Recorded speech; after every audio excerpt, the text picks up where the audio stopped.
les activités que nous avons dans la journée. Alors encore bonjour et bienvenue à tous et à toutes. Voilà, nous allons donc passer cet après-midi, enfin ce début d'après-midi ensemble. La démarche que nous avons est la même, hein, les objectifs ne changent pas.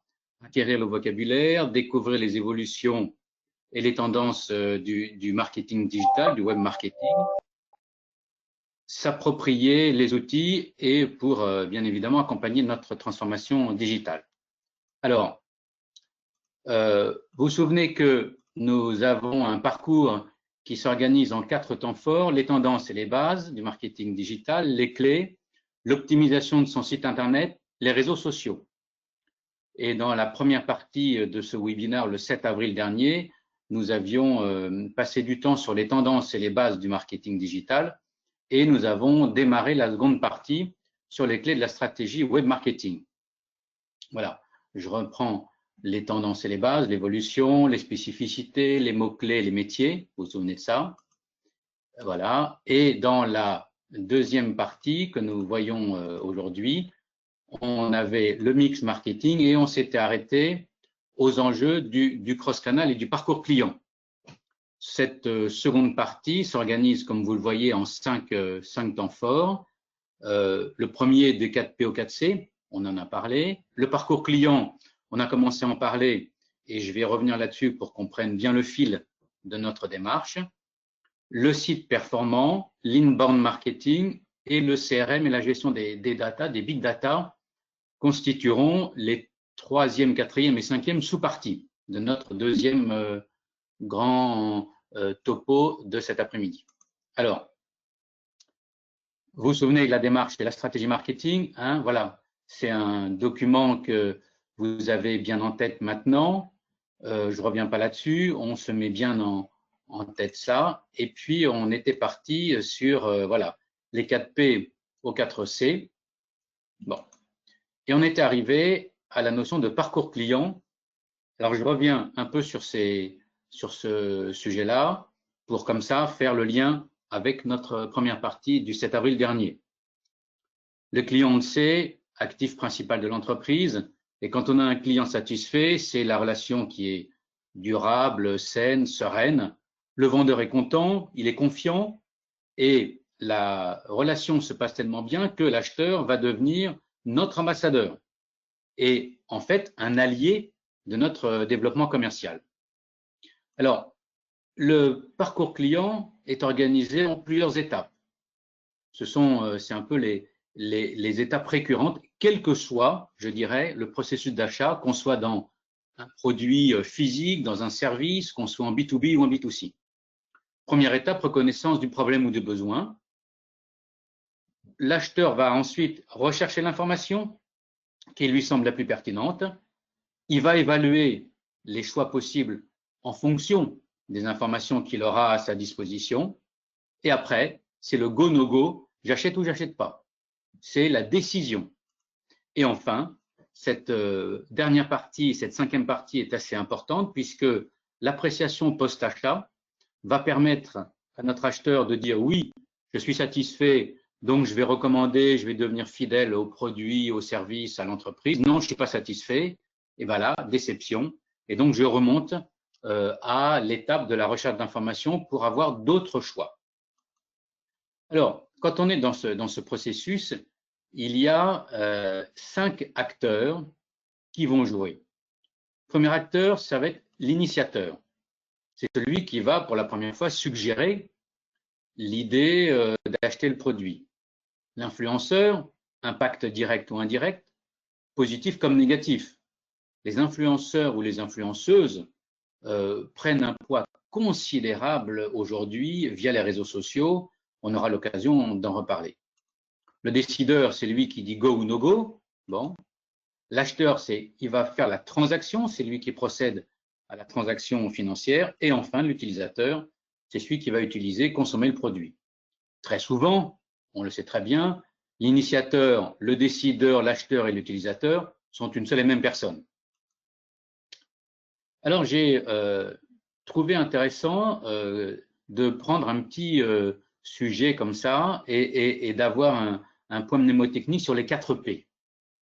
L'enjeu de notre relation client, grâce à tous les outils digitaux que nous avons, ça va être faciliter le parcours d'achat autour de ces 4 notions, les 4 P, faciles à retenir, le partenariat, la proximité, la personnalisation et la pérennité. Alors, qu'est-ce que ça veut dire clairement?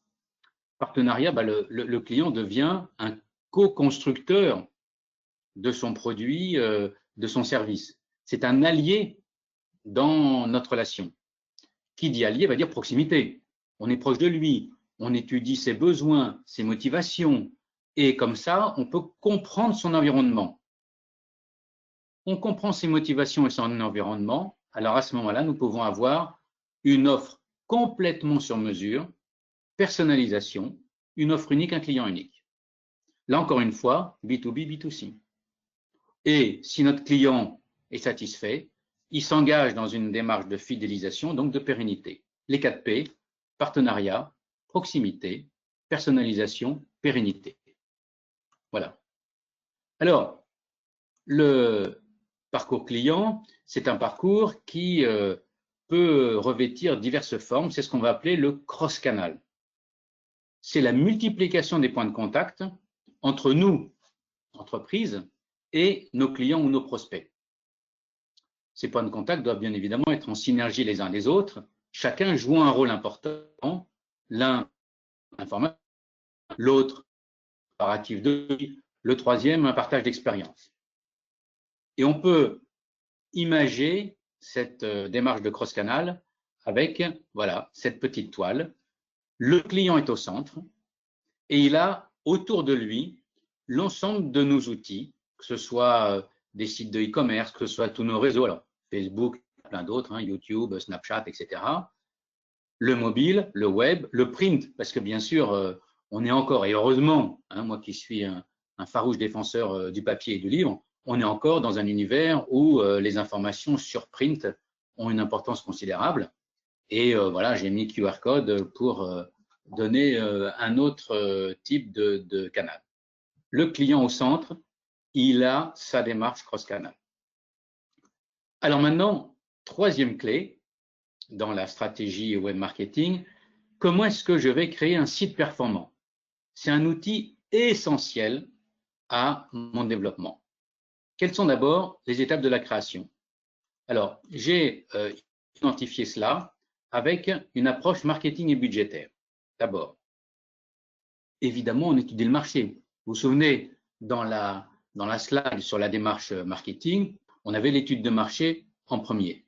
Nos cibles, démarche de ciblage. Quels sont nos objectifs?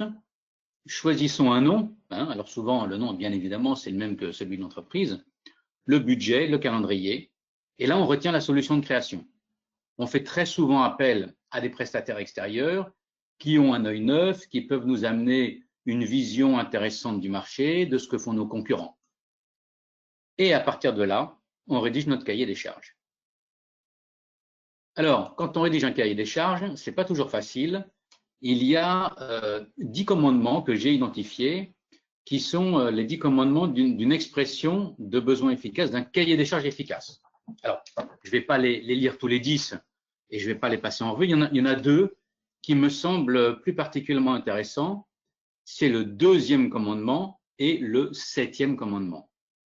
Alors, le 2e, c'est écrivez des phrases courtes, ne dépassez pas 5 pages.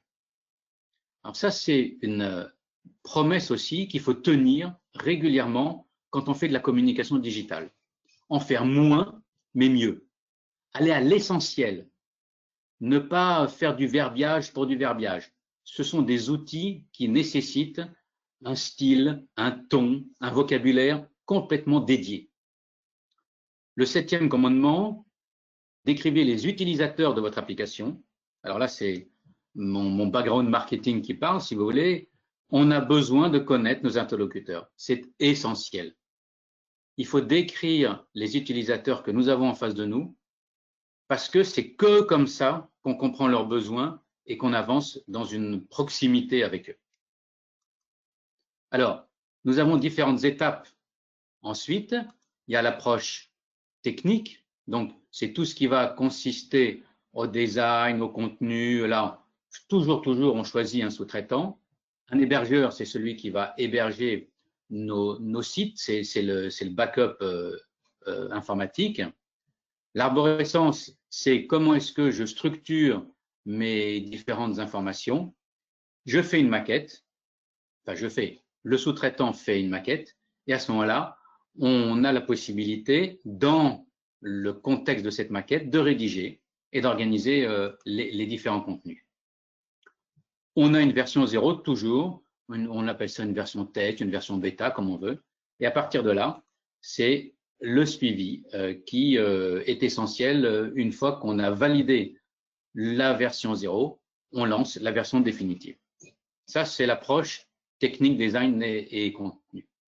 Alors, ça peut se résumer de manière imagée, comme cela, en plusieurs étapes, qui sont des étapes, vous voyez, qui se chevauchent. Hein. Il y a un ordre logique, mais parfois elles se chevauchent et comme ça, elles se complètent. L'hébergement, le développement design, la maquette, les textes, la validation, la prise en main. Voilà, c'est le résumé graphique de ce que je disais à l'instant. Alors, j'ai trouvé cette slide amusante et intéressante. Elle est utilisée beaucoup par les agences de publicité, par les graphistes, par les web designers, qui vont se dire, bah tiens, voilà, j'ai un projet de création de site, d'une unité textuelle et image. Quelle couleur est-ce que je prends? Et alors, j'ai trouvé ce document intéressant, puisque à chaque couleur vont correspondre un certain nombre de valeurs, voyez. Alors, par exemple, voilà, les couleurs de Cosmetic Valley, c'est plutôt bleu, un petit peu de violet aussi. Donc, voilà, les valeurs qui sont transmises, c'est confiance, sécurité, sagesse pour le bleu et compassion, délicatesse, douceur pour le violet. Voilà. On pourrait évoquer un certain nombre de logos ou de chartes graphiques, voyez, à chaque fois, pour telle ou telle couleur choisie, correspondent un certain nombre de qualités ou de valeurs. Voilà. J'ai trouvé intéressant de partager ça avec vous. Surtout, n'hésitez pas, hein, si vous avez des questions, des remarques, voilà, n'hésitez surtout pas. Alors, quelques conseils quand on est dans cette démarche de création de site. Conseil important, un nom de domaine mémorisable et prononçable. Hein, voilà. Quelle extension on va choisir? .fr, .com, .org. .fr, on est généralement extension française pour des sites non marchands. .com, c'est vraiment une extension internationale. .org, organisation, c'est l'extension pour toutes les associations diverses et variées. Donc, le nom de domaine facile, l'extension qui convient et une arborescence responsive. Alors voilà, terme intéressant, responsive, ça veut dire quoi? Ça veut dire que nos contenus ont une structure qui permettent de les interroger, de les regarder, de les étudier sur tous les outils qu'on a à notre disposition. Là, j'en ai mis 3, ordinateur, tablette, smartphone. Voilà. Plus c'est responsive, mieux c'est. Donc, ça veut dire dès la création de notre projet, dans le cahier des charges, bien indiqué pour le prestataire extérieur que c'est du responsive. Et enfin, le dernier point, les contenus. Les contenus, nous les adaptons à nos différentes cibles. Vous voyez, on en a parlé tout à l'heure. Comme on connaît bien nos utilisateurs, comme on connaît bien nos interlocuteurs, il faut absolument que ces contenus soient adaptés à chacun des besoins de nos interlocuteurs. L'extension, l'arborescence, les contenus, le nom de domaine. Ça, ce sont les quelques conseils clés quand on est en réflexion de création d'un site. Même si on n'est pas le pilote de la création, c'est important que au marketing, au commerce, dans les développements informatiques, on ait ce même vocabulaire et on partage ces mêmes projets. Alors, à côté du site, quatrième clé, c'est ce qu'on va appeler l'inbound marketing. Qu'est-ce que c'est que l'inbound marketing? Je propose une définition. C'est la stratégie marketing qui va consister à faire venir des clients ou des prospects chez nous, inbound. On les fait venir. Et comment on les fait venir? Avec des contenus qui ont une grande valeur ajoutée. Contenus qualitatifs et ciblés pour convertir nos clients ou nos visiteurs en acheteurs, hein, sans avoir à les contacter. Ça veut dire quoi? Ça veut dire que nous créons une information à valeur ajoutée. On va mettre cette information sur tous nos outils responsifs dont on a parlé tout à l'heure. Et plus l'information a de la valeur ajoutée, plus elle donne des contenus de qualité qui vont permettre à nos interlocuteurs de progresser dans leur réflexion, de comprendre ou de connaître un sujet qu'ils ne maîtrisaient pas forcément, ou de découvrir une proposition commerciale intéressante. Grâce à cela, nos visiteurs vont devenir prospects, puis clients. Ça, c'est assez intéressant. Vous voyez, c'est une création assez récente qui vient des États-Unis. Comment est-ce que je crée du contenu à valeur ajoutée pour faire en sorte que mes prospects, mes visiteurs, mes clients viennent chez moi? Alors, pour ce faire, il y a 4 étapes. Comment j'attire, comment je convertis, comment je conclus et comment je fidélise. Ces 4 étapes, je les ai rassemblées dans un petit entonnoir, voilà, comme ça, en couleur. Vous avez vos inconnus qui se promènent et qui sont attirés par un site, par une application, par une information sur un réseau social, pardon, que ce réseau soit grand public ou professionnel. Il est attiré, il devient visiteur. Là, il faut le convertir. Ça veut dire information de qualité, ça veut dire proposition. De visiteur, il devient prospect. Ah tiens, c'est intéressant ce que je lis, comment ça. Et puis, étape suivante, la conclusion. Donc, le prospect devient client, soit par l'action d'une équipe de vente, soit directement parce que la proposition commerciale qu'on a valorisée sur l'un de nos outils est tellement intéressante pour lui, elle répond vraiment aux besoins. Vous vous souvenez de l'évaluation des choix tout à l'heure, elle répond à un de ses choix, il est décideur, go no go. Et réaction post-achat, plus la réaction post-achat est positive, plus le client va être fidèle. Et on le fidélise et il va devenir, et ça j'aime bien ce terme-là, il va devenir ambassadeur de notre solution. L'inconnu devient notre ambassadeur. Et tout cela par la qualité de nos contenus de l'inbound marketing. Alors, comment est-ce qu'on le fidélise, hein, la dernière étape? Alors, il y a plein de possibilités par des codes promo, des cadeaux, des cartes de fidélité, des ventes privées, des parrainages, des clubs, voilà. Après, c'est, je dirais, la créativité des hommes et des femmes de marketing, de promotion, de commerce, qui vont trouver toutes les techniques possibles et imaginables pour séduire et pour fidéliser encore plus nos interlocuteurs. Alors, pour l'inbound marketing, comment est-ce qu'on fidélise? Ben, on a pas mal de contenu. On a, vous voyez, alors des articles, de l'infographie, des vidéos, des conférences, on utilise les réseaux. Bref, tous les types de contenus sont bons à être utilisés en tenant compte, encore une fois, de la spécificité de nos interlocuteurs et en faisant en sorte que chacun puisse trouver une information de valeur ajoutée et puisse avoir comme ça une information qui lui permette d'avancer dans sa réflexion et dans son choix. Voilà, c'est ce qu'on appelle l'inbound marketing. Voilà, sur les clés de la stratégie marketing, est-ce que… Alors, pardon, je finis sur la cinquième sous-partie, qui est la démarche de CRM et la gestion des data. Alors, qu'est-ce que c'est que la gestion de la relation client ou le Customer Relationship? Ça va être une méthode et des outils informatiques vraiment structurés et importants qui ont comme objectif, ces outils et ces méthodes, à développer notre chiffre d'affaires, notre rentabilité, avec encore une fois la création d'une personnalisation de notre relation avec nos clients qui sont extrêmement identifiés. Alors, quelques points clés dans le CRM, 3 points clés essentiels. 1, je dois segmenter nos clients. Vous vous souvenez, quand on a parlé de la segmentation, qui est le fait de découper un ensemble de marchés hétérogènes en sous-ensembles homogènes. Bon. Je dois qualifier mes données. J'ai de la big data parce que je sais par mes études, j'ai beaucoup de critères de connaissance de mes clients et donc je dois les qualifier de la meilleure façon possible. Et enfin, je les qualifie comment? Grâce à un outil puissant et un outil qui peut s'adapter dans le temps, qui peut évoluer. Toujours notre objectif, comme la relation doit être durable et stable, c'est la fidélisation.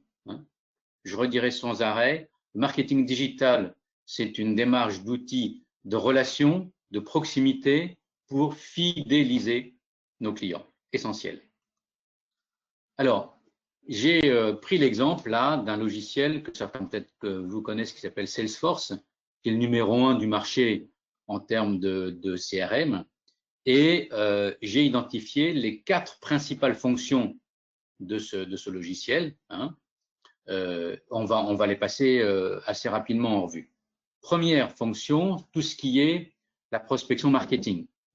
Donc vous voyez les campagnes multicanales, les actions marketing diverses et variées qui vont servir à identifier les clients qui sont nos clients potentiels.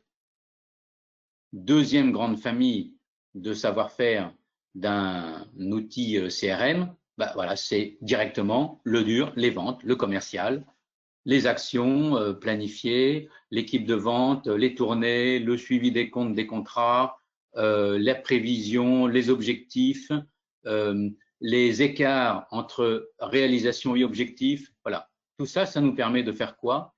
D'acquérir le client, de signer. Ça, c'est le deuxième point.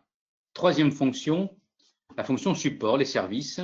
Alors là, on est sur du back-office, d'accord, pour satisfaire un maximum nos clients avec éventuellement des connaissances plus poussées sur ce qu'il aime moins. Voilà, troisième point.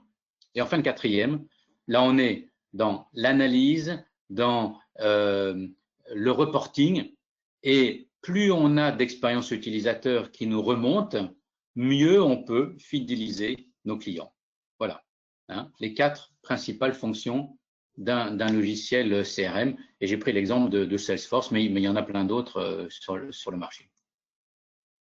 Gestion des big data, c'est l'essentiel, essentiel quand on fait de la relation client et quand on fait du marketing digital. Voilà, sur cette première partie, vous avez des questions. Voilà, on était sur la fin des clés là-dessus.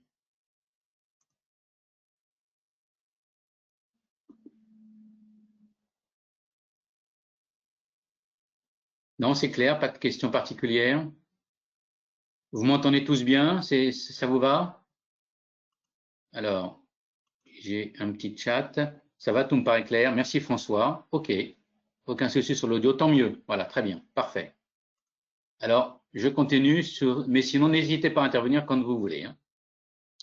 Là, on continue avec le troisième point. Là, on est l'optimisation de son site Internet. Donc, on a vu rapidement tout à l'heure comment est-ce qu'on allait le créer, comment est-ce qu'on allait le structurer, le développer, l'optimiser, le rendre séduisant avec des couleurs. Troisième étape dans notre démarche sur le web marketing, c'est voilà, comment je vais optimiser mon site autour de 3 points clés. Je vais développer sa présence sur Google. Alors, vous vous souvenez qu'on avait évoqué les moteurs de recherche et Google, numéro 1 mondial et de très très loin. Ça, la présence. 2, les référencements naturels et payants. Comment je référence le mieux possible mes différents produits, mes différents services. Et troisième point, c'est les tableaux de bord, c'est-à-dire que quels sont les outils que Google met à ma disposition via ce qu'on appelle Google Analytics. Alors, comment je développe ma présence? D'abord, quelques définitions clés, c'est l'un de nos objectifs d'acquérir du vocabulaire. Quelques définitions clés sur quatre points. D'abord, ce qu'on va appeler le SEO, le Search Engine Optimization. C'est l'optimisation pour les moteurs de recherche. Ce sont des techniques de référencement naturel qui fonctionnent sous la forme d'algorithmes, dont on parlera tout à l'heure. Donc là, on est vraiment dans de l'informatique pure et dure. Je sais que François est un spécialiste de ça et il saura beaucoup mieux en parler que moi. Voilà. Le SEA, c'est de la publicité, le Search Engine Advertising, la publicité sur les moteurs de recherche. Cette publicité peut être payante ou gratuite. Le SMO, le Search Media Optimization, ça c'est le référencement sur tous nos réseaux sociaux. Ce sont des techniques de référencement payant. Et quand je dis tous les réseaux, c'est aussi bien les réseaux pro que les réseaux grand public. Et ce qu'on appelle le SEM, le Search Engine Marketing, ben c'est quoi? C'est l'ensemble de ces actions. D'accord? Là, on fait appel à des spécialistes, à des community managers qui vont maîtriser l'outil informatique extrêmement bien, qui sont très, très pointus et qui vont, à partir des contenus que nous donnons, à partir des indications de valorisation de nos contenus, qui vont justement utiliser tel ou tel outil pour développer notre présence sur Google. Quels sont les critères qui sont pris en compte par Google? Voilà. L'enjeu majeur, ce que je disais tout à l'heure, l'enjeu majeur, c'est quoi? C'est faire en sorte qu'on augmente le nombre de pages vues et donc de visiteurs sur nos différentes applications, sur nos sites, pour évidemment faire du développement commercial. Alors, les critères pris en compte par Google sont des critères d'une part techniques, éditoriaux et de popularité. Technique, bon, bah ça, voilà, c'est, j'en cite quelques-uns, la qualité de nos codes, la pertinence du temps de chargement de la page, il faut que ce soit le plus rapide possible. Les critères éditoriaux, voilà, utilisons, alors ça, le terme de rédaction correcte, c'est tout à fait vrai, mais c'est les mots-clés. Moi, toujours, quand j'ai développé ou j'ai participé au développement de sites, je sais que les prestataires extérieurs me disaient toujours identifier des mots-clés le plus souvent possible. C'est par ces mots-clés que se fait le référencement et c'est par ces mots-clés que les interlocuteurs, les internautes peuvent nous trouver. Et enfin, des critères de popularité, c'est le lien avec les sites populaires, c'est-à-dire ceux pour lesquels il y a de très nombreux visiteurs. Le fameux SEO est incontournable car aujourd'hui, c'est ce que je redisais, voilà, dictature, c'est un mot un peu fort, mais voilà, quand même, hein, dictature des moteurs de recherche et de Google en particulier. Et on est tellement dans un univers concurrentiel qu'on doit absolument développer notre stratégie de marketing et de communication sur l'ensemble de ces moteurs et en particulier sur Google. Voilà, comment est-ce que je développe ma présence? Quelles sont maintenant les méthodes que j'utilise pour améliorer mes référencements? Alors, qu'est-ce que c'est que la différence entre référencement et positionnement? Quelques définitions toujours. Le référencement, c'est quoi? Ça va être mes actions qui vont viser, vous voyez, à optimiser la notoriété, la visibilité de mon site pour être présent dans l'index des moteurs de recherche. Ça veut dire que je dois être affiché dans tous les résultats de recherche quand les internautes vont interroger des mots-clés ou des phrases clés. Ça, c'est le référencement. Deuxième étape qui est extrêmement importante, c'est le positionnement, c'est-à-dire où est-ce que je me situe par rapport aux autres, par rapport à mes concurrents. C'est la place que le site va occuper dans la liste des sites proposés. L'idéal, c'est d'être sur la première page, évidemment, et voir comment est-ce qu'on peut être le plus haut possible sur la première page. Alors, Google fonctionne avec un algorithme qui est assez exceptionnel. Hein, ça, moi, je suis pas un spécialiste informatique, mais tous les informaticiens avec qui j'ai travaillé me disent que ce sont quand même des cadors mondiaux dans les développements informatiques. Qu'est-ce que c'est qu'un algorithme? Voilà, un ensemble de règles et d'opérations. Et quand on a demandé à Google, mais donnez-moi le contenu, quels sont les algorithmes que vous utilisez, alors ça, c'est top secret. Ça, c'est la NASA, ça, c'est la DGSE, hein, le Bureau des légendes. Personne, voilà, personne ne sait quoi. C'est vraiment une information hyper confidentielle, et ce qui est tout à fait normal parce que ces algorithmes, c'est le fonds de commerce de Google. Voilà. Mais ce qu'on sait quand même, c'est que l'algorithme, vous le voyez, indexe les pages web en fonction du contenu et des mots-clés que l'on va mettre en place. Et comme ça, les internautes peuvent immédiatement, avec ces mots-clés, avoir l'information la plus rapide possible. Quelques grands principes de l'algorithme. Alors, ce que j'appelle le PageRank, c'est la notation d'une page en fonction de sa popularité, c'est-à-dire elle est mesurée par les liens externes qui pointent vers elle. Plus il y a de liens qui arrivent sur notre page, ça veut dire que plus les mots-clés que nous avons utilisés sont pertinents pour que nos internautes viennent, à ce moment-là, la page, elle va remonter dans le rank, d'accord? Et puis, sur les réseaux sociaux, la notation d'une page est faite en fonction de sa visibilité, voilà, et surtout, de plus en plus, sur les recommandations, sur le nombre de followers, sur les partages, voilà, ça c'est essentiel. Le nombre de tweets, la popularité sur Twitter et Facebook, le nombre de likes sur Facebook, pareil sur LinkedIn. Voilà, j'utilise beaucoup plus LinkedIn que Facebook. Et pareil, la popularité et le PageRank d'une information LinkedIn est lié aussi à l'ensemble des clics, des j'aime, des commentaires. Voilà, tout est très lié là-dessus. PageRank, réseaux sociaux. Et on doit absolument les suivre. Ça, c'est un point complètement essentiel si on veut mesurer l'efficacité de nos actions. Alors, quelques référencements payants, c'est la publicité en ligne, ce qu'on disait tout à l'heure, les stratégies de SEA, Search Engine, voilà, vous vous souvenez, Google Search Engine Advertisement. Voilà. Google Ads, c'est les publicités en format texte, en format image. Vous avez toutes sortes de publicités possibles et imaginables. Les bannières. Alors voilà, je vous détaille ce qu'on peut trouver aussi sur Facebook et sur YouTube.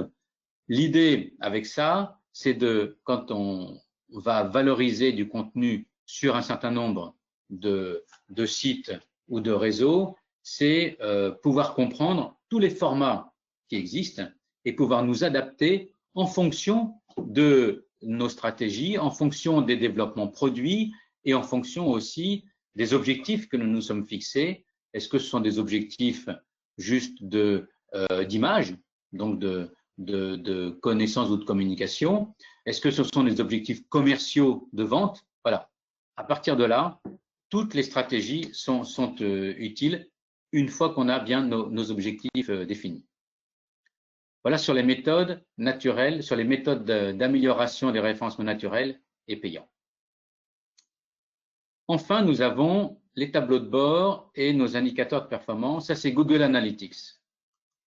Alors, Google Analytics est en fait un ensemble de tableaux de bord qui vont nous permettre, ces tableaux de bord et ces indicateurs, de suivre l'efficacité et les performances de nos différentes opérations. Alors, quelques indicateurs à prendre en compte régulièrement. Le taux de clic, de transformation de recommandation. Alors, taux de clic, ça veut dire quoi? C'est combien d'internautes vont cliquer sur ma page, sur ma publicité. Bon, ça c'est très bien le taux de clic. Maintenant, le taux de transformation, c'est une deuxième étape, c'est encore mieux. Ça veut dire, mon internaute, il est intéressé, il regarde, il clique. Bon, est-ce que la proposition que je lui fais est suffisamment attractive pour que d'un taux de clic, il va transformer, c'est-à-dire qu'il va passer à l'achat? Ça, c'est la deuxième étape. Et la troisième étape, alors ça, c'est le Graal, il est venu, il a pris conscience que le produit ou le service qu'on lui proposait était de qualité pour lui, qui répond à ses besoins, il transforme et il est content. Réaction post-achat, il est content et donc là, il va jouer la recommandation. Et c'est dans cette étape-là qu'il devient l'ambassadeur de notre proposition. Vous vous souvenez ce qu'on a dit sur la partie de l'inbound marketing. Alors, le trafic, c'est des informations très statistiques, hein, nombre de visiteurs, de pages vues, durée de la visite, voilà. C'est intéressant. Moi, j'ai eu l'occasion de développer des sites de contenu sur des livres, des e-books ou des journaux. Bon. Et un des indicateurs importants pour nous, c'était le nombre de pages vues et la durée de la visite, plus que le nombre de visiteurs. Parce que quand un visiteur arrive, qui voit beaucoup de pages vues et qui reste longtemps sur le site, ça veut dire qu'il y prend plaisir, ça veut dire que les informations qu'il a l'intéressent, ça veut dire que les liens que nous avons créés d'une page à une autre ou d'un mot-clé à un autre lui apportent du contenu. Et voilà, on a la possibilité comme ça de mesurer cela. Et quand on discutait avec différents comités marketing ou commerciaux, on se disait, il vaut mieux avoir un nombre de visiteurs un peu plus restreint, mais qui restent plus longtemps, parce que ça veut dire que l'information qu'on leur donne est de qualité, et après, c'est assez simple de convaincre d'autres intervenants et d'autres visiteurs. Troisième indicateur, ben voilà, hein, c'est l'argent, le budget. Est-ce que ce sont des budgets de communication, des budgets d'investissement, de développement? Quelles sont les sources de revenus que je peux avoir en fonction de la publicité? Et le ROI, c'est quoi? C'est le Return on Investment, c'est-à-dire à quel moment est-ce que les investissements ou les dépenses que j'ai engagées pour la création et le maintien de ce site vont être équivalents aux ressources financières que j'ai dégagées par mes opérations commerciales et marketing. Voilà. C'est en fait à quel moment arrive mon point mort. Alors vous avez des sites qui ne sont que marchands et donc là un point mort assez faible, des sites qui ne vont être que des sites d'information. Là, c'est de la com, c'est du budget com, et après chacun peut choisir le type d'information dont il a besoin. Alors, je vous parlais de Google Analytics. Quand vous êtes référencié sur Google, c'est un service gratuit que Google propose qui va permettre donc justement de comprendre et de maîtriser ces différents indicateurs, permettant l'analyse de l'audience d'un site web ou d'une application. Il permet de récolter des informations sur les utilisateurs et leurs actions via l'ajout d'un petit code sur les pages du site. Ça veut dire quoi? Ça veut dire que nous allons coder de manière un peu subtile, mais ça, l'internaute ne le voit pas, hein, bien sûr, ça c'est la responsabilité de la DSI, la direction des systèmes d'information interne, ou bien de notre prestataire extérieur, qui va coder les pages qui nous intéressent, tout ou partie des pages, hein, ça après on fait ce qu'on veut, et comme ça, via ce code, Google Analytics peut tracer la vie de telle ou telle page, c'est-à-dire voilà, ce que je disais tout à l'heure, hein, combien de fois elle a été vue, la durée de la visite, etc. Et on a comme ça des tableaux qui vont nous permettre, vous en avez un voilà sous les yeux, des tableaux qui vont nous permettre de mesurer notre audience, le nombre d'utilisateurs, le nombre de pages vues, voilà. Là, vous voyez par exemple, alors c'est un exemple voilà, dont je ne dévoilerai pas la provenance, mais vous avez voilà 20 200 utilisateurs, ça c'est sur un mois d'avril 2016, près de 33 000 pages vues. Quand on fait la session, c'est l'ouverture, hein, c'est l'ouverture. Bon, durée moyenne 1 minute 05, vous voyez, c'est assez court. Bon, taux de rebond, ça veut dire quoi? Ça veut dire de passer d'une page à l'autre, 84%.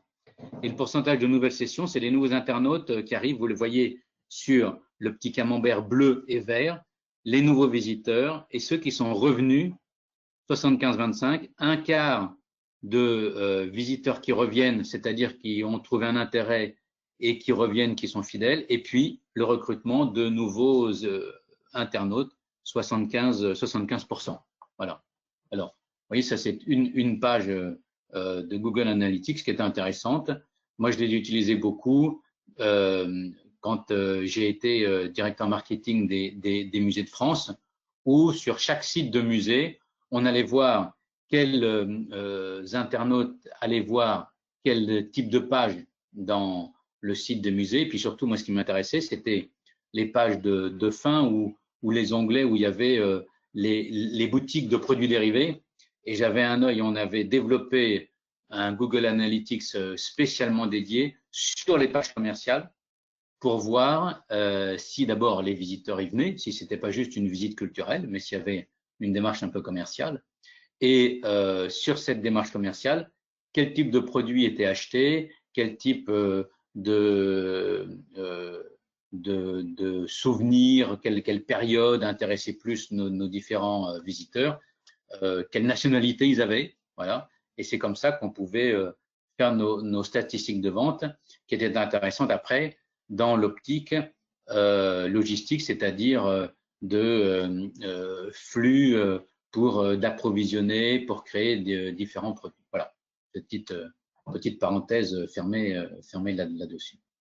Voilà sur Google Analytics.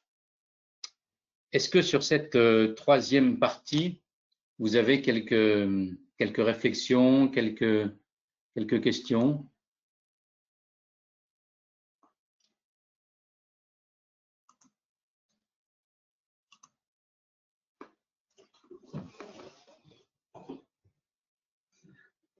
Alors, oui, François, vous avez tout à fait raison.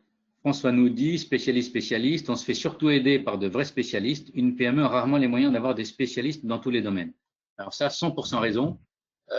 Et heureusement d'ailleurs qu'on n'internalise pas toutes les spécialités du marketing digital, sinon on aurait une masse salariale qui explose. Moi, je trouve vraiment intéressant de prendre des prestataires extérieurs parce qu'ils ont très souvent d'abord une expertise que nous en interne on n'a pas, hein, sur les différents sujets dont on a parlé, et puis ils ont un œil neuf. Donc ça c'est intéressant parce que nous on est un peu trop le nez dans le guidon quand on avance sur notre cœur de métier. Eux ils ont un œil neuf, et puis ce qui peut être intéressant aussi, on peut leur demander, c'est ce que je fais assez régulièrement, c'est leur demander de faire du benchmark. Alors, ils ne vont pas nous faire de veille concurrentielle s'ils ont des concurrents directs de chez nous. Bon, là, il y a quand même une certaine éthique du métier. Mais le benchmark, c'est quoi? C'est d'aller dans des secteurs d'activité un peu connexes, voir ce qui se passe, et puis se dire, est-ce qu'on peut adapter ce qui se passe dans les secteurs connexes chez nous? Alors, par exemple, moi qui ai beaucoup travaillé dans le livre, je regardais beaucoup ce qui se faisait dans le disque ou dans la vidéo. Voilà, produits culturels avec une dimension récréative, ludique, pédagogique. Et puis, comme ça me permettait d'avoir des idées un petit peu autres. Bon. Et puis, le point quand même pas négligeable quand on fait appel à des prestataires, c'est la variabilisation des coûts. Hein. Bon, voilà, on ne les rémunère que quand ils bossent. Alors, je dis pas que nos collaborateurs ne bossent pas, c'est pas ça hein, qu'on veut dire. Hein. Voilà, ne me faites pas dire ce que je dis pas, mais voyez on variabilise les coûts. Quand il faut mettre du budget sur une opération spéciale, bah voilà, on sait qu'on variabilise et c'est toujours intéressant. Ouais, si je peux me permettre de rajouter quelques petits points, Vous avez raison. je suis complètement d'accord parce que là vous citez les outils de Google par exemple qui sont en effet qui sont super importants et leur moteur de recherche et Analytics, mais qui sont super complexes. Oui. Analytics, je suis un peu m'en servir il y a quelques années, mais ça évolue très vite, donc il est gratuit, c'est super, mais bien le régler, bien le configurer, c'est pas simple. Le SEO, c'est pareil, l'algorithme, il évolue assez souvent. Et un des soucis, c'est que, vous l'avez dit, autant bon, quelqu'un peut faire du SEO pour nous et mettre en place des choses, mais après, qui c'est qui renseigne enfin, qui alimente un site internet avec du contenu, c'est quand même plutôt nous.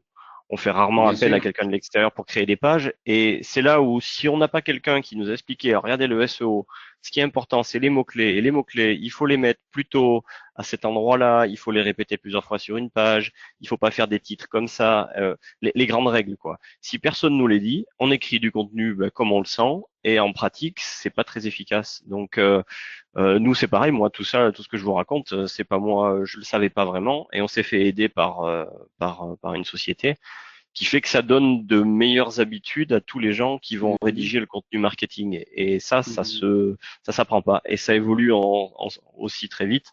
Donc, il faut se tenir à la page. Et faire une formation en interne à quelqu'un sur le SEO, pourquoi pas, mais il faudrait la renouveler tous les ans, quoi. Et Ah ça, oui, c'est quand bah même oui, oui, compliqué. ça c'est Voilà. vrai. Oui, oui. Voilà. Analytics, c'est pareil. Ouais, je savais à peu près m'en servir. Et maintenant, je rentre dedans. Il y a tellement de nouveautés. Ah Avoir oui. quelqu'un qui vous règle un bon tableau d'analytics avec, comme vous avez dit, des indicateurs sur des pages clés où vous expliquez un peu votre besoin. Là, je pense que ça marchera pas mal. Sinon, en solo, lâché là-dedans, on peut y passer des heures et on regarde des courbes et en pratique, on n'en fait rien, quoi. Donc, Oui, c'est oui. pas simple. Tout ça est assez complexe, quoi. Il faut vraiment trouver les bonnes personnes pour nous accompagner. Ah, vous avez complètement raison. Je vais juste vous partager un petit sujet d'expérience. J'ai fait appel, moi, il y a 2 ans, à un prestataire extérieur pour développer un site. Bon, il m'a fait un super boulot, il m'a tout organisé, il a fait le Google Analytics et tout ça. Comme vous, au bout de, allez, même pas 3 mois, il y avait des nouvelles fonctions, donc j'étais paumé. Alors, je suis allé le revoir et je vais passer un contrat d'accompagnement. Ça veut dire que, au lieu d'être juste un prestataire one shot, je lui ai dit, on va ensemble définir un nombre d'heures par mois ou par semestre, et ce nombre d'heures, ça va être un nombre d'heures aussi bien de développement informatique que d'accompagnement formation. Et comme ça, on a pu pendant 1 an et demi ensemble cheminer et tous les mois, alors pour vous dire, il y avait 20 heures par mois hein, de prestations de formation et tous les mois, il prenait une demi-journée ou une journée par semaine et comme ça, on avait vraiment un accompagnement de qualité et quand Google Analytics met des nouveaux critères, des nouvelles applications, mais comme ça du jour au lendemain. Personne est au courant, on n'est bien sûr pas informé et on est paumé. Eux, ils font les recherches, ils ont un lien direct avec Google et voilà. Donc, moi, j'avais trouvé ça très intéressant de dire il y a le côté développement, il y a aussi le côté accompagnement avec un contrat d'accompagnement qui est tout à fait intéressant. Quoi. Je ne sais pas ce que vous en pensez, François, là-dessus. Oups, je remets le micro. Oh, oui, je suis complètement d'accord, hein. Le faire une fois au début quand on fait un site, c'est bien, mais comme vous dites, si on touche à rien, un an après, Analytics a évolué. Le SEO aussi, si on veut mettre en avant, apparaître assez haut, il faut définir des mots-clés. Les mots-clés qu'on a aujourd'hui, dans un an, ils peuvent changer. C'est Bien du sûr. travail qui font de toute façon sur la durée, hein. Faire monter un site dans les premières pages, ça se fait rarement en une semaine, hein. C'est un Bah travail oui, de plutôt sur le moyen et le long terme. Donc, comme vous dites, avoir un contrat d'accompagnement à plus long terme où ils font un peu de veille techno, ils surveillent les oui, nouveautés. Et ça, oui, c'est un des challenges de toute façon dans l'informatique en général, hein. Si autant oui, avant on apprenait une compétence en informatique et ça marchait pendant 10 ans, autant maintenant il y a des nouveautés qui arrivent chez Google. Si on est chez Microsoft, ils rajoutent des fonctionnalités sur leurs outils, un outil de CRM, des outils de bureautique. Ça évolue tout le temps. Et arriver à suivre la cadence, c'est loin d'être évident. Et c'est là où trouver les bons partenaires qui font pas juste, écoutez, on vous vend ça et rappelez-nous quand vous avez besoin d'une licence de plus ou un produit de plus. Là, il y a eu une grosse évolution. Maintenant, on cherche des gens qui vont non seulement nous aider quand ça marche pas, mais qui en plus je sais pas, tous les trimestres, 2 fois par an, ou vont faire un point en disant, regardez, sur le marché, il y a ça qui est arrivé qui est nouveau. oui, oui, Parlez-nous de vos problèmes aussi. Et là, ils peuvent dire, ah mais regardez, vous avez ce problème. Est-ce que vous savez qu'il y a cette solution? Et là, ils vous aident comme ça à un petit peu faire pas seulement du curatif, mais un peu de préventif aussi, et à avancer avec tous ces outils. Parce que je sais pas ce qu'en pensent Nathalie et Jessica, parce que moi j'ai le point de vue plus technique. Moi déjà oui. qui a une casquette technique, pour moi suivre c'est pas facile. J'y arrive pas seul, c'est pas possible moi, hein. En étant suivi dans tous ces domaines, je peux pas. Alors je me mets à leur place à elles. Ça doit être encore plus compliqué de comprendre comment utiliser tous ces outils. Et c'est là où trouver les bons partenaires, c'est devenu critique. Et c'est pas si simple Bien parce sûr, que bien voilà, sûr, bien il y a sûr. beaucoup de monde sur le Alors, marché. bah oui, bah oui. Alors vous, là, Nathalie, Jessica Ouda, ou les superwomen de Cosmetic Valley, là, dites-nous un peu alors. Ouda, elle dira rien de. Ah bon, Ouda, c'est la même d'accord. société que moi, donc effectivement, et puis elle est a le côté technique Oui, également. Donc nous, on a on est l'autre vision du problème, mais moi, ça serait intéressant de voir l'avis justement des gens qui n'ont pas notre casquette. Jessica, vous avez un petit commentaire? Moi, pour ma part, ce qui est vraiment très compliqué, justement, c'est de choisir les bons outils. Par exemple, je me suis mise sur Google Analytics, sans mentir, je me suis lancé une campagne toute seule parce que je savais pas du tout l'utiliser, donc je sais aller chercher des tutos, etc. Donc j'ai passé une bonne semaine et j'ai été un peu déçue par le résultat parce que je me suis rendu compte que même si j'essayais d'apprendre toute seule, c'était très compliqué. Mais après, bah voilà, en fait, moi, le but là-dedans, c'est vraiment, je cherche quels outils me seront le plus nécessaires. Par exemple, enfin, j'ai déjà le CRM. Enfin, j'essaye d'allier mes outils vu que je dois être un Oui, peu partout, tant sur le côté commercial que sur le côté marketing. Là, le oui. but, c'est de rassembler les outils les plus faciles et les plus performants sur un premier aspect où je suis toute seule. Donc moi, pour le moment, c'est vrai que j'utilise beaucoup le CRM. Donc quand j'étais en formation, au tout début, je l'ai utilisé pour la personnalisation et pour justement Oui. fidéliser mes clients. Et ça a été très satisfaisant. On a vu tout de suite les bénéfices, enfin on a vu les retombées économiques derrière. Donc, Ah oui. mais clairement avec un plus 30% de chiffre d'affaires, je crois. Ah oui, Donc, drôlement bien. Ah oui, c'est efficace alors. Ah bah carrément, oui. complètement. Et quel outil vous utilisez en CRM alors? Alors le CRM, déjà, je l'ai remis à jour dans le sens où tout le monde avait mis un peu tout et n'importe quoi dedans. Il n'était pas clairement bien défini, on va dire. Il y avait des clientes qui étaient mis en prospect, mais on ne savait pas trop. Ou alors, toute, comment expliquer ma stratégie au début, ça a été vraiment de faire un gros nettoyage, de passer Oui. vraiment tous les clients un par un qui étaient déjà rentrés dans une base de données. Et ensuite, après, j'ai fait des actions sur chacun et avec une personnalisation où on a une petite zone commentaires. Donc, c'est pas un Ah oui. CRM payant, c'est pas le même en tout cas que vous avez présenté. C'est quelque chose, on dirait, en guillemets, de bas de gamme justement pour les startups. Mais en D'accord. utilisant cette zone commentaire et en faisant de la personnalisation, donc ça m'a pris beaucoup de temps, hein, de relancer chaque client, aussi de savoir s'il préfère être contacté par mail ou par téléphone.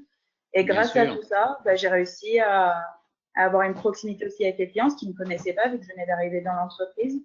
Et grâce à tout ça, voilà, donc j'ai eu les premières retombées et ensuite je voulais aller plus loin avec Google Analytics pour justement voir comment améliorer mon site internet.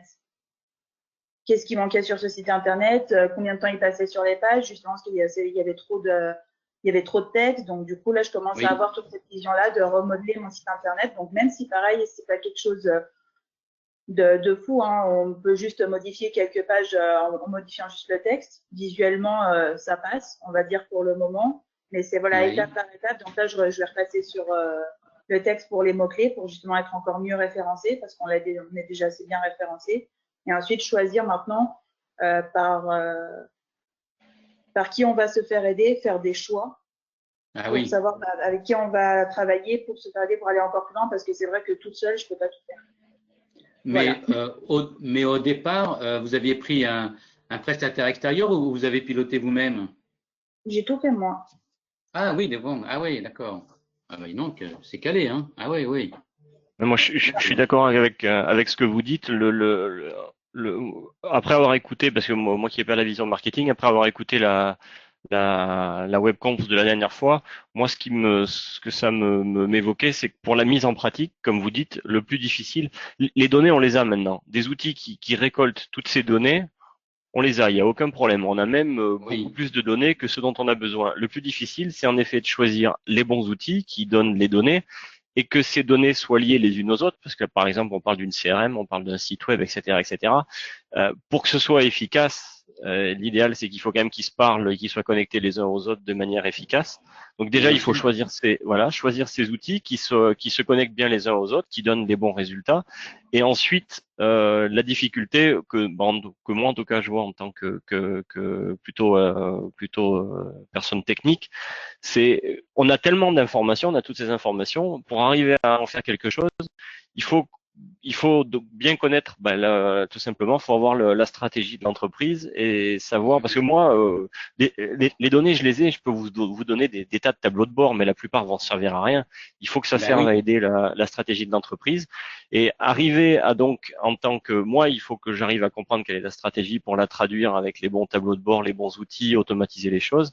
Et j'imagine que de l'autre côté, avec l'aspect non technique, le but c'est de trouver le bon partenaire avec lequel on arrive à bien expliquer ça pour qu'il arrive en effet à bien choisir les outils, qui se connectent bien et qu'on arrive à automatiser les choses au maximum. Parce que quand on a, comme vous dites, là l'exemple des champs commentaires dans lesquels vous allez renseigner des choses, ça c'est bien. L'idéal est d'avoir des choses qui créent des scénarios qui, autant que possible, soient automatisés. Alors, je suis pas pour l'automatisation à 100% parce que sinon la proximité en prend un coup, hein, quand on reçoit des emails qui sont Oui, rédigés, oui. on voit les Il faut mêmes pour tout le analyser, monde. oui, Voilà. complètement Alors d'accord. voilà. Oui, oui. Mais il faut, disons, il faut un juste milieu entre les deux. On peut faire Oui, de la oui. proximité avec certains clients importants, mais il y a d'autres trucs. Nous qui avons par exemple une grosse base de clients, on doit avoir dans la CRM, on doit avoir 100 000 personnes, faire du manuel.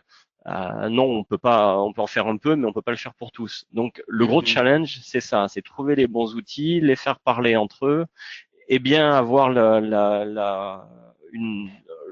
comment dire, une synergie, une synchronisation entre la stratégie donnée par le marketing et la direction et l'informatique en interne ou le prestataire informatique qui doit appliquer tout ça.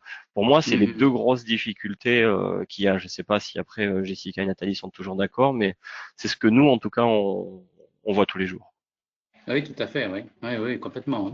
Nathalie, oui, vous disiez là par le chat que vous étiez en train de développer votre site internet. Vous pouvez nous en parler un tout petit peu là?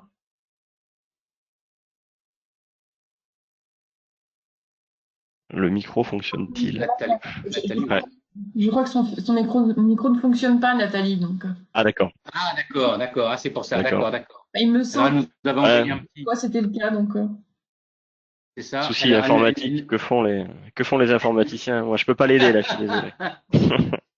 Alors, Nathalie Si je peux nous juste me écrit, nous permettre avons par une... rapport à. Pardon. Oui, C'est juste par rapport à ce qu'a dit François, le fait de oui. justement, moi j'aurais bien aimé avoir toutes ces données, etc., déjà toutes prêtes quand je suis arrivée, parce que justement, avant, on avait fait quand même un petit bout de stratégie, donc là en ce moment, on est en train de tout, enfin, on revoit toute notre stratégie, mais on est reparti depuis le tout début. Et là, par contre, on se fait aider, on passe par une personne externe qui nous aide à le faire et combiner justement la formation qu'on est en train de faire, ça m'aide à choisir là pour la suite les bons outils. Par exemple, je suis en train de faire rentrer la digitalisation dans certains secteurs. Enfin, par exemple, on choisit la cosmétique, ben, je sais qu'on va devoir utiliser la digitalisation pour justement attaquer ce secteur. Donc, la stratégie, elle est super importante en fait. Il faut vraiment tout communiquer ensemble. Pour moi, c'est la base. Bien sûr, Je bien ne sûr. sais pas si je suis claire, mais en tout cas, de me dire, voilà, on va s'attaquer à ce secteur-là. Et ben moi maintenant, à côté de ce que j'ai déjà comme acquis avec mes clients, ben, on a tout mis en commun pour se dire. Donc on est 3 personnes, donc les deux chefs et moi qui est plus l'aspect commercial, on met tout ce qu'on sait ensemble pour justement choisir les bons outils. Mais pour moi, si on travaille pas ensemble, avec chacun ses idées, ça marche pas. Donc je pense. Hein. Ah ben, vous avez complètement raison, hein, tout à fait. Hein. Oui, oui. Et moi, je trouve intéressant ce que vous dites là, les uns et les unes et les autres, parce que maintenant, quand on est en pilotage d'une direction marketing ou d'une direction marketing digitale, l'aspect outils et méthodes prend une importance considérable. On ne peut pas, je pense, quand on est au pilotage et à la réflexion stratégique, on ne peut pas se passer de data scientist ou spécialiste informatique de gestion des data, puisque la démarche avec nous du marketing digital, c'est la démarche d'un marketing relationnel qui a comme objectif de connaître encore mieux ses clients et d'avoir une démarche en 4P, je vous en parlais tout à l'heure, sur partenariat, proximité, pérennité et personnalisation. Et si on n'a pas l'outil et si on n'a pas, à côté de l'outil, parce que l'outil en lui-même, ça ne sert à rien, hein, si on n'a pas cette réflexion de dire comment est-ce que je critérise, comment est-ce que je gère ma base de données, comment est-ce que je personnalise des flux d'informations sur l'inbound marketing, sur du emailing ou de la newsletter, mais avec une dimension personnalisée. Ce que vous disiez, François, si on reçoit des emailing voilà, automatiques sans âme et sans rien, à ce moment-là, le taux de clic, c'est du 0 vers 0. Hein, voilà, hein. Déjà, avec des emailing un petit peu élaborés, quand on a un taux de clic de 1 à 3%, on est content. Mais quand on démarre avec une newsletter, avec de la valeur ajoutée, puisque vous disiez, Jessica, c'est de connaître très très bien ses clients, voilà, d'étudier les commentaires, de regarder leurs évolutions et leur parcours pendant le site. À ce moment-là, on peut avoir des taux d'ouverture de emailing et donc des taux de clic et donc des taux de transformation qui peuvent aller à 20, 25, 30%, ce qui est considérable hein, si on fait ça bien. Hein. OK, merci pour cet échange super intéressant. Bon. D'autres réflexions avant qu'on arrive à notre… sur le chat. Pardon? Nathalie a répondu sur le chat. Hein. Nous avions un site. Oui. Voilà. Nathalie nous dit, nous avons entamé exactement cette démarche-là en refondant notre site Internet, site vitrine et pas e-commerce, sur un langage Google Friendly, avec un prestataire qui nous accompagnera sur le long terme par la prestation de conseils et la mise à jour technique. Alors ça, c'est très bien. Voilà. Sur le long terme, excellent. Fin mai, alors là, vous nous enverrez les liens, hein, Nathalie, pour qu'on puisse regarder fin mai. Voilà. Nous avons travaillé un site en Python, mal référencé, on travaille à quelque chose de plus adapté au SEO de Google. Voilà, très bien. Parfait. Mais merci de votre intervention, Nathalie. Bon. Alors, on continue sur notre démarche. Voilà. Voilà, des questions. Voilà. Et on a sur ce quatrième partie, qui est la quatrième étape de notre après-midi, connaître et utiliser au mieux les réseaux sociaux. Alors ça, c'est un sacré sujet. On va commencer par une présentation, un panorama et la stratégie marketing via les réseaux. Alors, je définis les réseaux. Bon, vous les connaissez tous. Hein, voilà, on va à l'essentiel. Phénomène mais majeur de ces quelques dernières années. Ce sont des sites internet ou des applications qui vont permettre deux choses. Un, de se constituer un réseau de connaissances et deux, de favoriser les relations, les interactions sociales entre des individus, des groupes d'individus, des organisations. Voilà, phénomène vraiment majeur.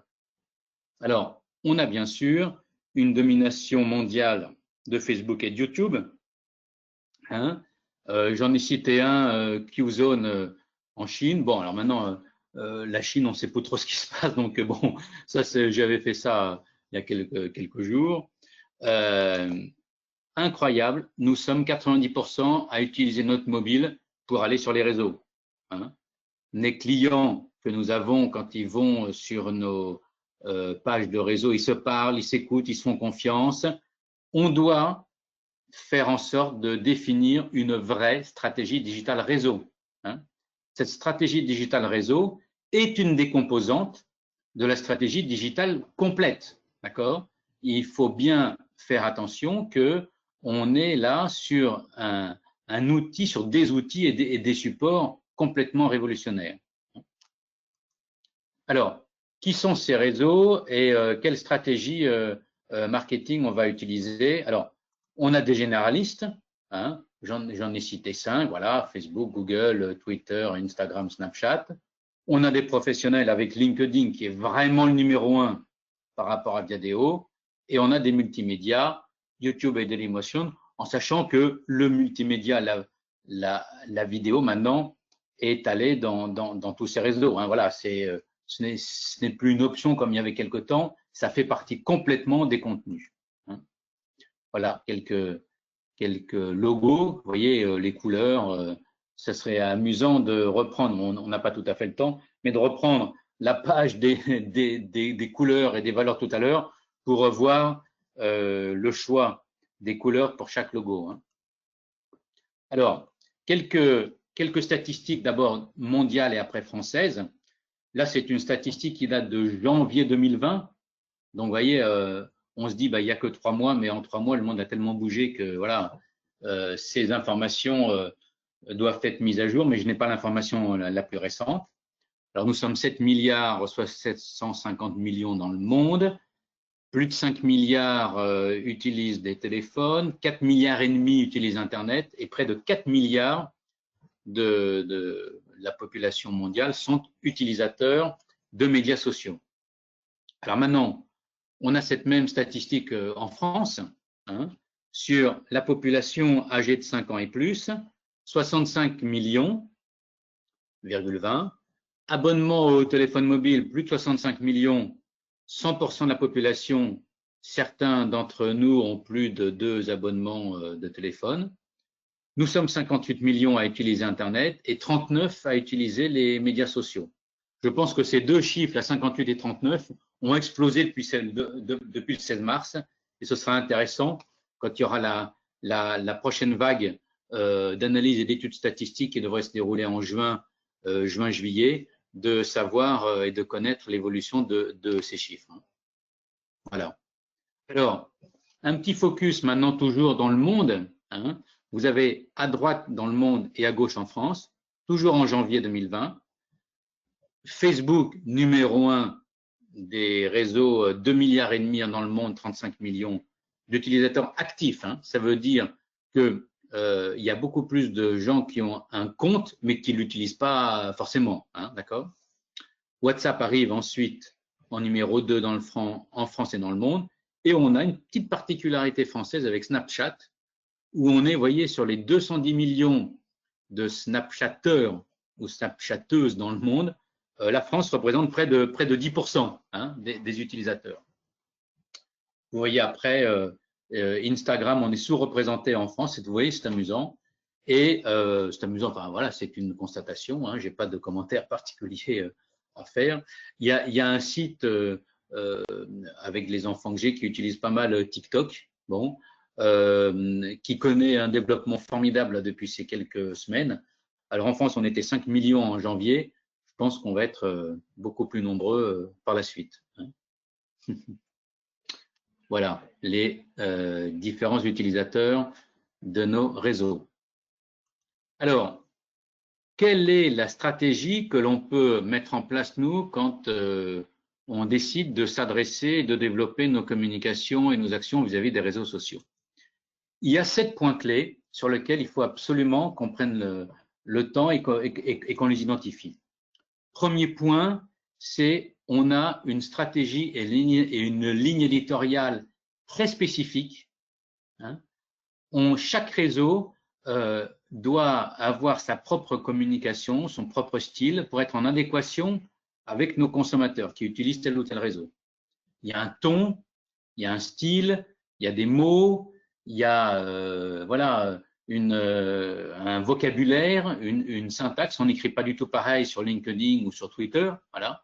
Donc, définissons d'abord une stratégie, une ligne en fonction des réseaux que nous utilisons.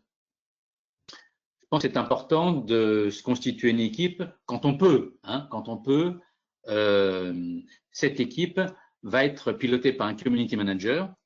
Alors, quand on n'a pas beaucoup de moyens ou quand on démarre une activité comme les startups, moi je connais des community managers qui maîtrisent bien tous les réseaux et qui écrivent pour tous les réseaux. Et au sein de direction marketing ou de direction marketing digital de plus grosses entreprises, vous avez des spécialistes de Facebook, vous avez des spécialistes de tel ou tel autre réseau, chacun ayant vraiment sa propre spécificité. Ils sont tous pilotés par un community manager. D'accord ? C'est vraiment lui qui a ce rôle de comprendre la spécificité de chaque réseau et de faire en sorte que chaque information soit adaptée et structurée pour ces différents réseaux. Souvent, on utilise une plateforme de gestion, voilà, externalisée, hein, qui permet de piloter l'ensemble. Voilà les 4 premiers points. La stratégie, l'équipe community manager et la plateforme de gestion. La plus importante, c'est le premier, c'est définir d'abord vraiment la ligne éditoriale liée à notre stratégie. Ensuite, sujet important, il faut être très régulièrement visible. On publie régulièrement des contenus adaptés à chaque réseau. On a notre plan marketing, on a notre plan d'action sur le trimestre, le semestre ou l'année. Et on sait que chaque semaine, chaque période qu'on a déterminée, je dis la semaine, mais ça peut être tous les 10 jours ou tous les 15 jours, peu importe, hein, à chaque période, on doit publier régulièrement des contenus. Pour ce faire, moi j'ai pris l'habitude de me faire des calendriers où je sais que voilà, tel jour, c'est tel réseau, tel autre jour, tel réseau. Vraiment, régulièrement, les contenus sont adaptés. Sixième point clé, c'est le suivi des réactions. Alors ça, on parle d'expérience utilisateur, hein, on parle des followers, de leurs commentaires, et ça Jessica en parlait tout à l'heure très très clairement. Essayons de suivre au mieux, même si le flux peut être important, mais c'est pas la personnalisation des contenus et pas le fait d'optimiser les informations que nous remontent nos consommateurs, nos socionautes, qu'on va pouvoir s'adapter, qu'on va pouvoir adapter nos contenus et qu'on va comprendre vraiment comment réagissent nos interlocuteurs. Hein. Et puis voilà, bah alors on parlait de Google Analytics tout à l'heure. Le reporting est essentiel sur l'ensemble du dispositif. Hein. Voilà, ça c'est vraiment essentiel. Alors, est-ce que les uns les autres, vous avez, Jessica, Nathalie ou François, vous avez des stratégies réseau, vous avez participé de près ou de loin à des opérations de ce type-là? Alors moi, je m'en suis lancée une toute seule quand je suis arrivée dans l'entreprise. J'ai voulu ouvrir un Instagram. J'en ai même ouvert deux, vu qu'on a une partie produit et puis une partie service. Oui. Et c'est là que je me suis rendu compte qu'en fait, je l'ai lancé trop tôt. J'étais pas prête parce que justement, je publiais pas assez régulièrement. Ah oui. Donc au début, j'ai été très active. Et il y a une période où j'ai été moins active et là, j'ai perdu toute ma montée en followers, etc. Et donc, je me suis rendu compte que je devais tout revoir. Et il fallait vraiment justement avoir du contenu, mais en avance, et bien en avance. La première fois, j'étais bien, j'avais du contenu sur 2 mois.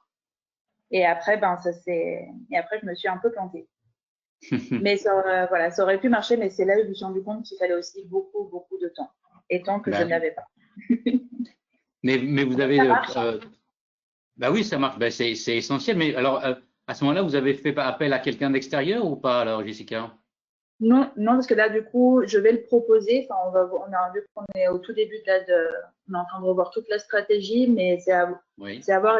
Je vais surtout plus cibler les clients que je voulais atteindre. Là, j'étais aussi partie trop large. Et là, pour vraiment que je segmente encore plus ce que j'avais pris, ce que j'avais pris. Oui. Mais voilà, c'est à retravailler, mais c'est sûr qu'au début, on se dit, Instagram, c'est bizarre pour une entreprise qui veut vendre du service, et surtout quelque chose qui n'est pas commun comme la rhéologie.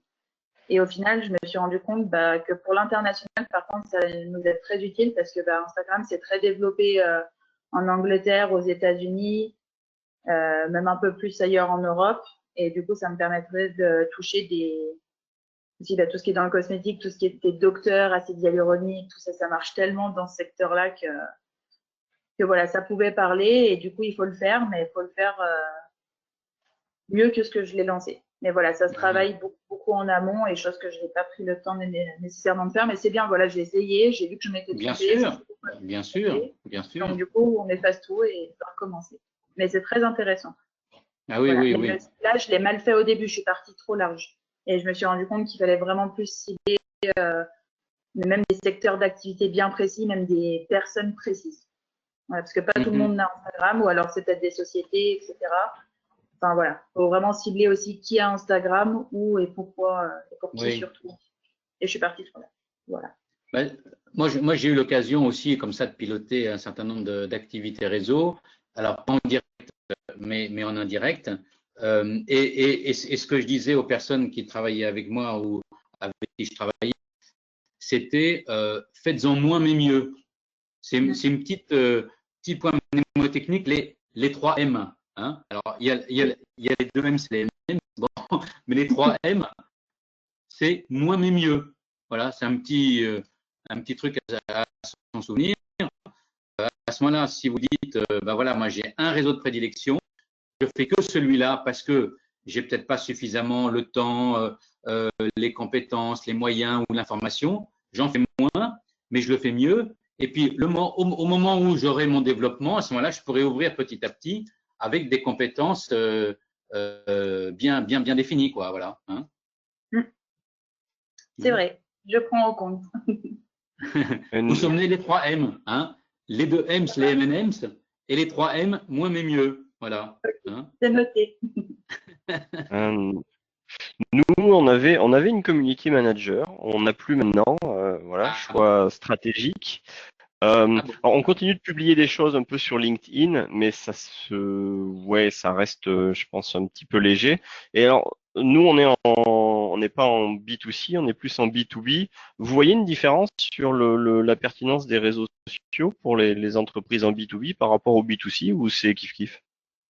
Alors, B2B, là, nos interlocuteurs vont attendre une information encore plus qualifiée, puisque ce sont des professionnels qui travaillent dans le même secteur ou des secteurs connexes qui sont nos clients, nos fournisseurs, nos partenaires. Ils attendent une information encore plus pointue, vraiment. Et là, si on ne publie pas régulièrement des contenus adaptés, comme je disais, donc c'est-à-dire avec une valeur ajoutée pour eux, à ce moment-là, ils vont se détourner de nous. Hein. Ça, c'est une expérience. Moi, je faisais pas mal de contenu vis-à-vis des libraires qui étaient mes revendeurs de livres pour les informer des nouveautés, du contenu des livres, de la vie des auteurs, voilà, pour que, en fait, ces contenus-là, ils puissent les utiliser pour leurs propres clients. Et donc, si on n'a pas des contenus suffisamment de valeur ajoutée, et cette valeur ajoutée devant être d'actualité, ça veut dire que régulièrement, il faut que ces informations soient à la page, je dirais, et l'obsolescence, alors là, c'est une garantie de rejet. Hein, voilà, valeur ajoutée et actu la plus chaude possible, je pense. Hein.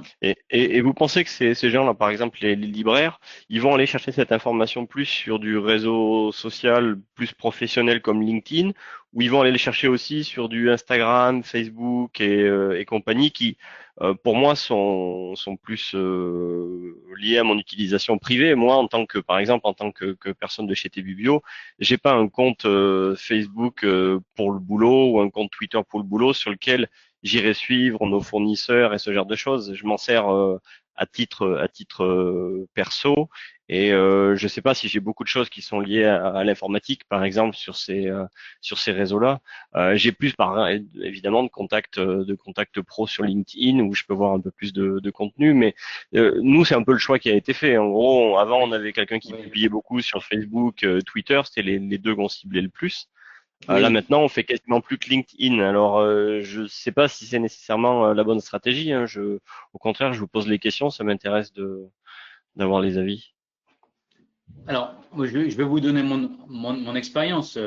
Quand moi je développais des informations, alors via mon site, via le site de Larousse en particulier, quand j'étais directeur marketing de Larousse, mais aussi sur le LinkedIn de Larousse, parce que les Gibert, les Fnac, les Cultura, les Leclerc, tous les grands libraires ont des comptes LinkedIn pour discuter et pour avoir de l'information des éditeurs.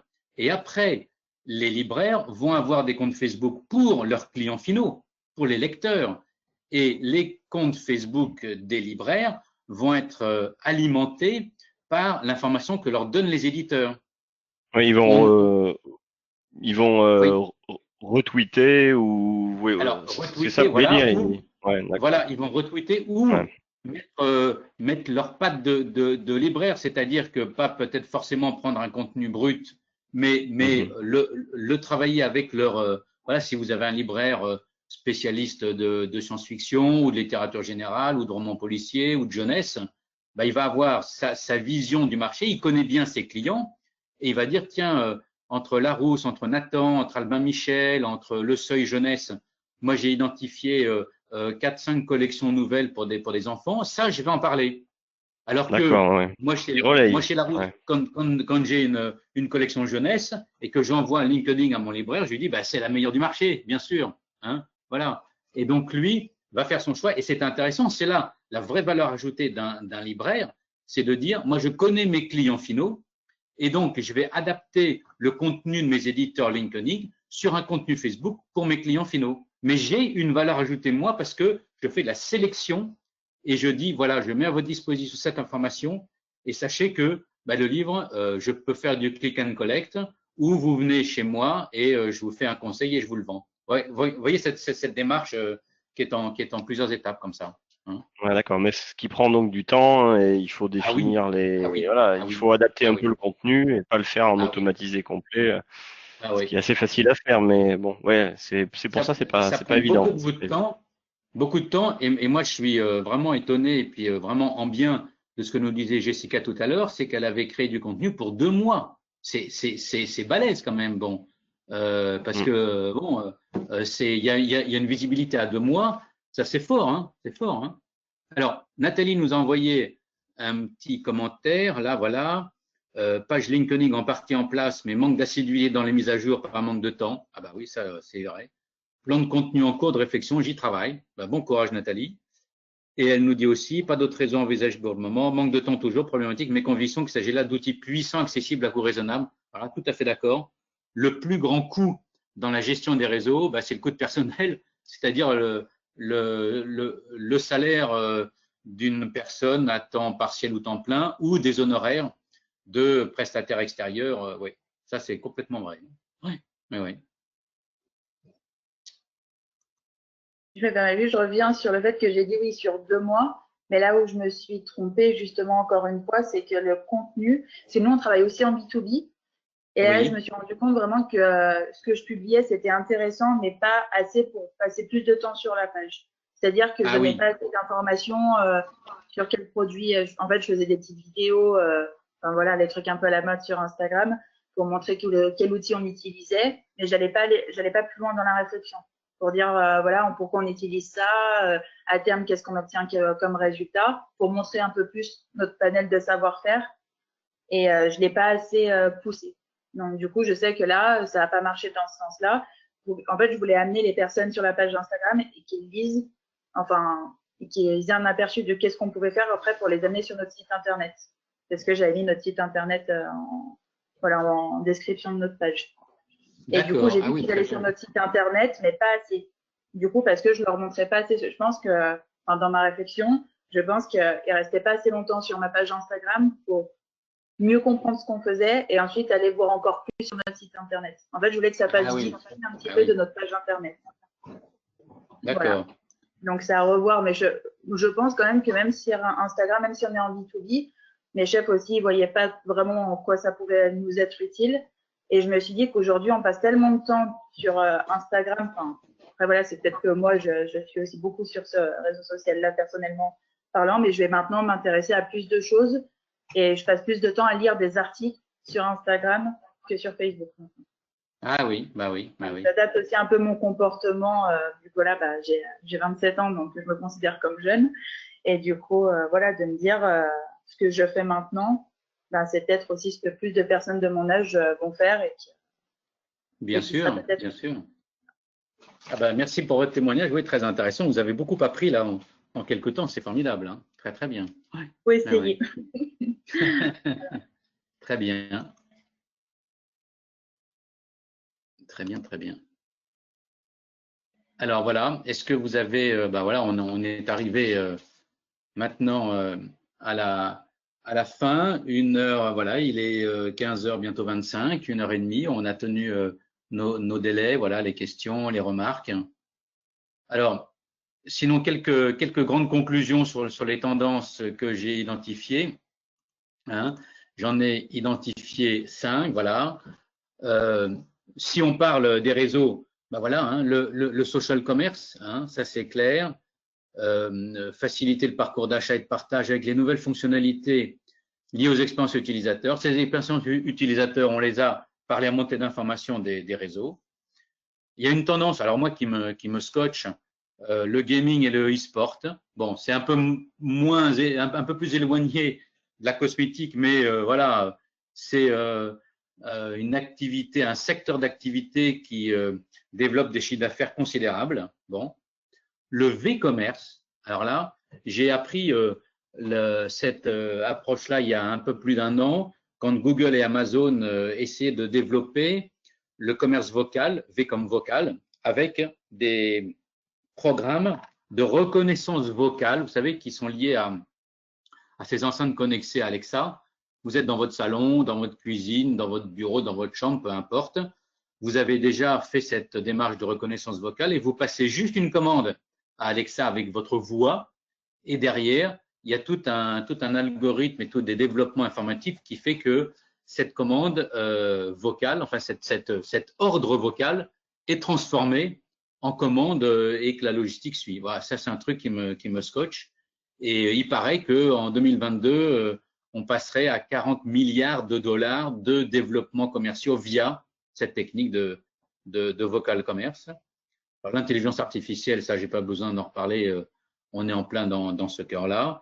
Et l'intelligence est tellement développée qu'on a maintenant des influenceurs et des influenceuses virtuelles qui ont l'apparence, qui ont une vraie apparence, hein, voilà, et qui interviennent dans les réseaux. Et souvent, on ne sait pas que c'est des robots avec une intelligence virtuelle développée. Et voilà, ça c'est aussi une tendance, moi, qui m'a interpellé quelque part sur voilà les interlocuteurs que nous pouvons avoir en face de nous. Voilà cette conclusion. Alors le programme, on a vu donc en conclusion générale, les tendances et les bases du marketing digital avec la petite frise, les clés de la stratégie marketing digital, web marketing, les 4P, les 4C, l'inbound, le parcours client, le CRM.